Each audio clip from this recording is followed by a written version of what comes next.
Today, Colorado's governor addressed President-elect Trump's deportation plans, which Trump has said will begin in our state. Mr. Polis towed a careful line on the issue of immigration in his State of the State address today. Social services in Denver and all over the state went into overdrive over the past couple of years as an influx of immigrants from the United States southern border came to Colorado. The city helped more than 40,000 newcomers during that time. Now, since peaking last January, the number of migrants arriving in Denver daily has dropped down to pretty much zero at times. When President Trump visited the city of Aurora in October, he vowed to carry out mass deportations, targeting undocumented immigrants with gang ties. I'm announcing today that upon taking office, we will have an Operation Aurora at the federal level to expedite the removals of these savage gangs, and I will invoke the Alien Enemies Act of 1798. And today, Governor Polis had a message for President-elect Trump. Your political reporter, Sean Boyd, was at the Capitol for Mr. Polis' State of the State address today. And Sean, the governor is not actually entirely opposed to Donald Trump's plans. In fact, he says he supports deporting dangerous criminals. Some Democratic governors are going to war with President-elect Trump. Others have offered him an olive branch. Governor Polis has a different approach, saying he's willing to work with anyone, including Trump, when it's good for Colorado.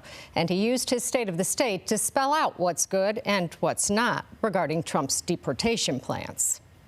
Sophia is a nurse. Governor Polis sprinkles stories of Coloradans into every state of the state, inviting them to the chamber so we can put a face to the name.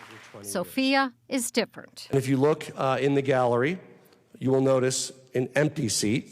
The governor says she was too afraid to show her face. Sophia, not even her real name. She was brought to the U.S., he says, as a child and has been protected from deportation by DACA, Deferred Action for Childhood Arrivals, a program President-elect Trump tried to end during his first term. It upsets me greatly and it saddens me. And certainly as a state, we want to make sure that we can be as welcoming as we can to people who are trained and working good jobs and following our laws like Sophia.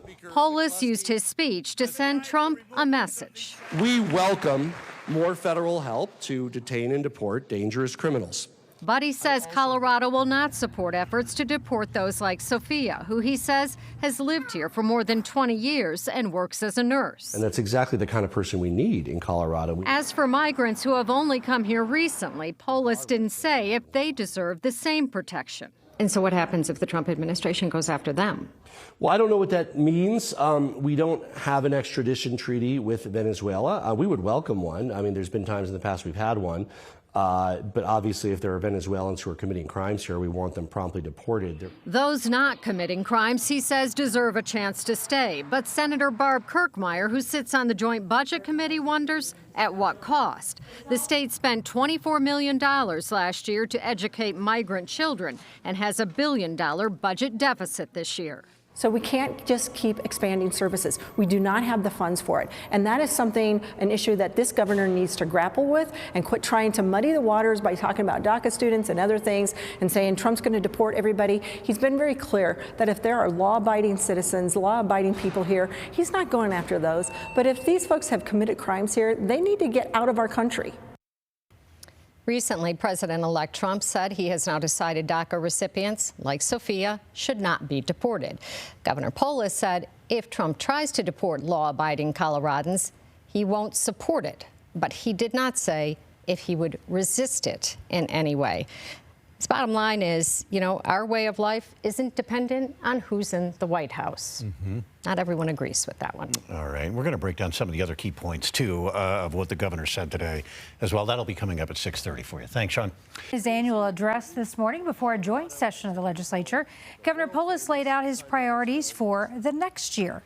He urged lawmakers to pass condo liability reform. He says 20 years ago, there were nearly 3,000 condos on the market under $400,000 in Colorado. Now there are only 22. He also called for bills to increase affordable housing, reforms to address the high cost of homeowners insurance, more mass transit, and a repeal of unnecessary laws and regulations.